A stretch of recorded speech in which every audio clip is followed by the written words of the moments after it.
অনুরাগের ছোঁয়া শেষ দিনের শুটিংয়ে এক হলেন সবাই, কিন্তু কেন অনুপস্থিত পর্দার সূর্য ওরফে দিব্যজ্যোতি?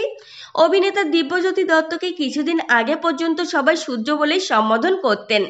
অনেকদিন তাকে ছোট পর্দায় দেখা যাচ্ছে না। অনুরাগের ছোঁয়া ধারাবাহিকের শেষ দিনের শুটিংয়ে কেন দেখা গেল না তাকে? সূর্য এবং দীপার জুটি নিয়ে গত 4 বছরে বিপুল আলোচনা হয়েছে। অনুরাগের ছোঁয়া ধারাবাহিকের মাধ্যমে দর্শক পেয়েছিল নতুন জুটি, গল্পে নতুন মোড় এসেছে, হয়ে গেল ধারাবাহিকের সেই দিনের শুটিং। এই কাহিনীর সঙ্গে যুক্ত প্রায় প্রত্যেকেই উপস্থিত হয়েছিলেন এই দিনে, কিন্তু দেখা গেল না একমাত্র দিব্যজ্যোতি দত্তকে। কেন এলেন না পর্দা সূর্য?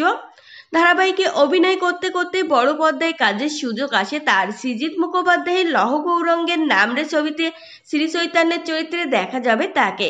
ছবির জন্য নিজের চেহারায় অনেক পরিবর্তন এনেছেন অভিনেতা। ডিসেম্বরেই মুক্তি পাবে সেই ছবি।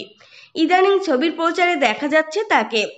ধারাবাহিকের অন্তিম পর্বের শুটিংয়ে কেন অনুপস্থিত নায়ক? একটি সাক্ষাৎকারে অভিনেতা জানিয়েছেন, বৃহস্পতিবার রাতে শুটিংয়ের জন্য বাইরে যেতে হয়, শুক্রবার ফিরতে পারেনি, খুব চেষ্টা করেছিলাম, মিস হলো। এই দিন সেটের প্রায় সবাই আবেগপ্রবণ হয়ে পড়েছিলেন।